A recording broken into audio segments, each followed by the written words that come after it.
What was the longest battle of your life? Hello, this is Bookspresso.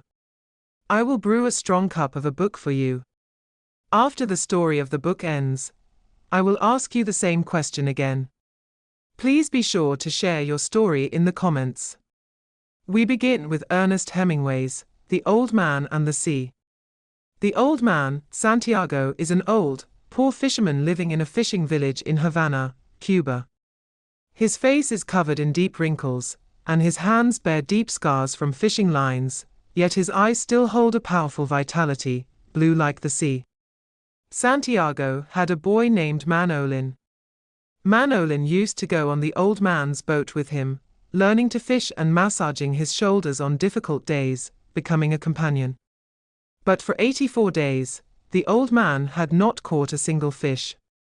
People called the old man Salao, which means very unlucky. Manolin's parents, believing the old man was unlucky, forbade him from going out on the boat with him anymore. But the boy would visit the old man's shack every night to take care of him. The old man brought him food, or they would read the newspaper together and talk affectionately. The old man said to the boy, "I am going very far out tomorrow morning. Perhaps it will be a lucky day." The boy hesitated for a moment and replied, "I wish I could go with you." The old man smiled faintly and said, "It's all right. You must find your own luck." And so the boy wished the old man good luck and left the small shack. On nights when the old and tired Santiago could not sleep, only the lions on the beaches of Africa appeared in his dreams. Lions walking peacefully by the sea. Santiago dreamed that dream and waited quietly for the sea of tomorrow. On the 85th day, the old man rowed his boat out to sea early in the morning. He did not believe what people said about him being unlucky.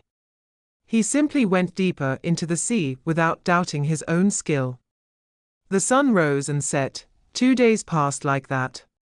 Finally, the fishing line was pulled taut.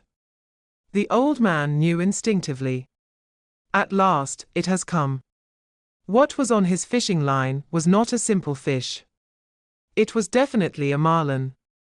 The pull on the line was so immense that the old man realized it was the marlin pulling him along instead. The old man did not let go of the line. Over the dark sea, the battle between the old man and the giant marlin continued all night. The marlin pulled the line, leading the old man's boat into the unknown sea. The old man was overwhelmed by the immense strength of the fish, but at the same time, he felt a sense of reverence. "Fish, you are magnificent, too. But I am stronger than you. I will defeat you." The old man spoke to the marlin, respecting it as an equal being.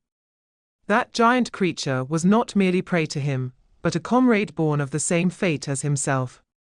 On the third day, as day broke, the marlin finally tired and surfaced.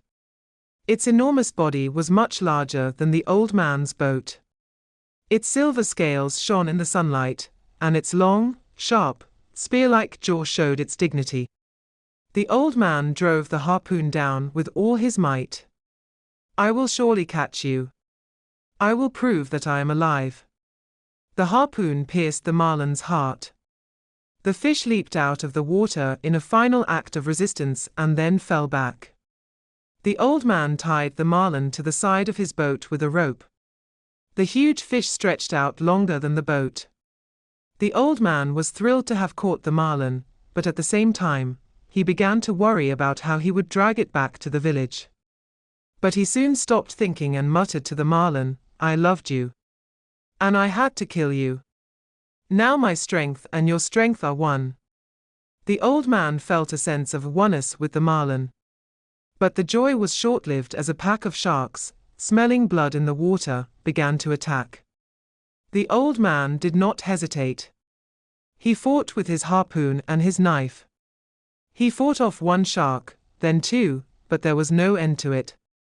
The massive pack of sharks kept coming, tearing off piece by piece of the marlin the old man had caught. The battle that lasted all night. The old man was battered and bruised, and the marlin was a pathetic sight, with only its skeleton, head, and tail remaining. After defeating the last shark, the old man, filled with a sense of emptiness, stared blankly into the air. What remains after I have overcome all this? The old man, with his exhausted body, rowed his boat over the empty sea. He returned to the village with only the skeleton of the marlin, and on his way to his shack, he stumbled and fell. Seeing this, the boy Manolin rushed to him and helped him up. "Old man, what on earth happened to you?"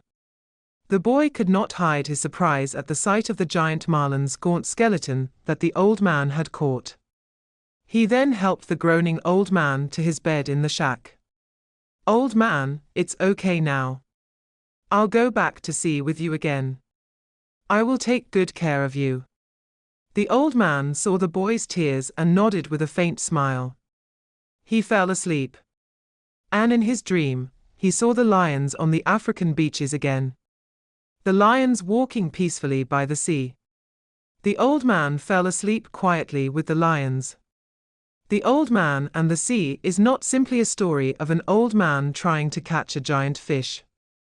It shows the courage to go out to sea on the 85th day, unyielding to 84 days of failure, and the strong will of a human being who fights against and overcomes despair. Although he lost the marlin to the sharks, it does not mean he was defeated. He fought to the end and proved his existence. Just as the old man felt a sense of oneness when he caught the marlin, we struggle to achieve something, and in that process, we grow and find the value of our existence. What was the longest battle of your life? This has been Bookspresso. Thank you.